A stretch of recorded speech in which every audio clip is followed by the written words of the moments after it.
سوئی سے جو گیس نکل رہی ہے وہ لوگوں کے گھروں کے سامنے سے گزار کر اسلام آباد کو فراہم کی جا رہی ہے۔ جناب اسپیکر،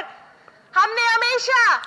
نے ہمیشہ ایک دوستانہ تعلق قائم رکھنے کی کوشش کی، لیکن افسوس کے ساتھ کہنا پڑتا ہے کہ اسلام آباد میں بیٹھے استحصالی قوتوں نے ہمیشہ بلوچستان کو مسخ شدہ لاشیں دی، آنسو دیے، محرومی دی، اور اس بات میں کوئی دو رائے نہیں کہ اسلام آباد کی ترقی کا راستہ ہی بلوچستان سے نکلتا ہے۔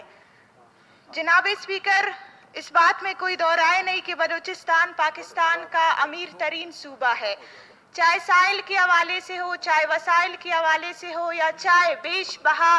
جو معدنیات کے ذخائر ہے اس کے حوالے سے ہو۔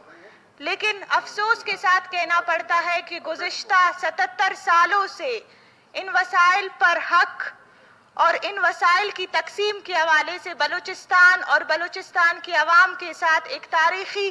ناانصافی کی گئی ہے، اور اس کی سب سے بڑی مثال اور دلیل سوئی گیس ہے۔ جناب اسپیکر، 1952 میں ڈیرہ بگٹی سوئی کے مقام سے گیس دریافت ہوتی ہے، اور اس کی ترسیل 1954 کو ملک بھر میں ہوتی ہے لیکن بلوچستان میں نہیں ہوتی۔ اسی کے ساتھ ساتھ 1952 سے لے کر 1969 تک Sui was the only field supplying gas to the Pakistan, اور پھر 80s میں بلوچستان کے ایک مخصوص علاقے یعنی کوئٹہ کو گیس کی جو فراہمی ہے وہ کی گئی۔ اس کے علاوہ جناب چیئرمین، بلوچستان کی عوام نے یا بلوچستان نے 7 کھرب سے زیادہ جو ہے وہ سبسڈیز ادا کی ہے سوئی گیس کے حوالے سے اب تک، 1955 سے لے کر 2014 تک۔ لیکن بہت افسوس کے ساتھ کہنا پڑتا ہے کہ ان تمام تر اقدامات کے باوجود آج بھی بلوچستان کے عوام، آج بھی ڈیرہ بگٹی کی خواتین میلوں دور سے لکڑیاں سروں پر لاد کر وہ لکڑیاں جلانے پر مجبور ہے، اور وہی سوئی سے جو گیس نکل رہی ہے وہ لوگوں کے گھروں کے سامنے سے گزار کر اسلام آباد کو فراہم کی جا رہی ہے۔ جناب اسپیکر، ہم نے ہمیشہ ایک دوستانہ تعلق قائم رکھنے کی کوشش کی، لیکن افسوس کے ساتھ کہنا پڑتا ہے کہ اسلام آباد میں بیٹھے استحصالی قوتوں نے ہمیشہ بلوچستان کو مسخ شدہ لاشیں دی، آنسو دیے، محرومی دی، اور اس بات میں کوئی دو رائے نہیں کہ اسلام آباد کی ترقی کا راستہ ہی بلوچستان سے نکلتا ہے۔ آپ دیکھیں، بلوچستان کو 77 سالوں سے ایک تجربہ گاہ کی طرح جو ہے وہ ٹریٹ کیا گیا۔ آپ چاغی میں جائے دیکھیں، ایٹمی دھماکہ کیا گیا، پاکستان کی ترقی کے لیے کیا گیا، لیکن آج بھی چاغی کی سرزمین جو ہے وہ زرخیز نہیں ہو سکی۔ آج بھی وہاں پر جو ہے وہ کینسر زدہ بیماریوں سے جو ہے وہ لوگ اس میں مبتلا ہے۔ گوادر کی آپ مثال لیں،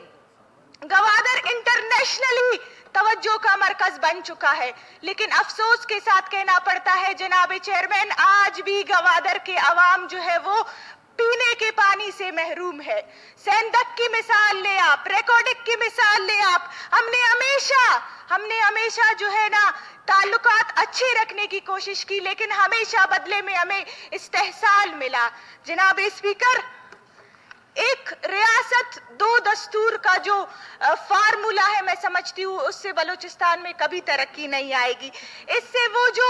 گیپ ہے نوجوانوں کے بیچ اور ریاست کے بیچ، عوام کے بیچ اور ریاست کے بیچ، یہ گیپ مزید بڑھتا جائے گا۔ آج جن محرومیوں سے ہم گزر رہے ہیں، پھر بھی سوال کیا جاتا ہے کہ بلوچستان کے نوجوان مایوس کیوں ہے، پھر بھی یہ سوال کیا جاتا ہے کہ بلوچستان کے عوام جو ہے وہ ریاست سے بیگانگی کا شکار کیوں ہے۔ یہ وہ وجوہات ہے، یہ وہ استحصالی نظام ہے، یہ وہ ظلم ہے جس کی وجہ سے جو ہے وہ جناب چیئرمین بلوچستان کی عوام ریاست سے دوری اختیار کرنے پر مجبور ہے۔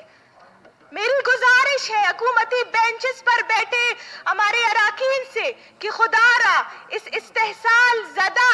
قوتوں کا جو ہے وہ ساتھ نہ دے، بلوچستان کی عوام کے لیے کچھ کرے، بلوچستان کی عوام کے لیے اقدامات کرے، بلوچستان کی عوام کے ساتھ جو استحصال ہو رہا ہے اگر آپ اس میں شریک ہوں گے تو میں سمجھتی ہوں کہ تاریخ آپ آپ کو کبھی معاف نہیں کرے گی.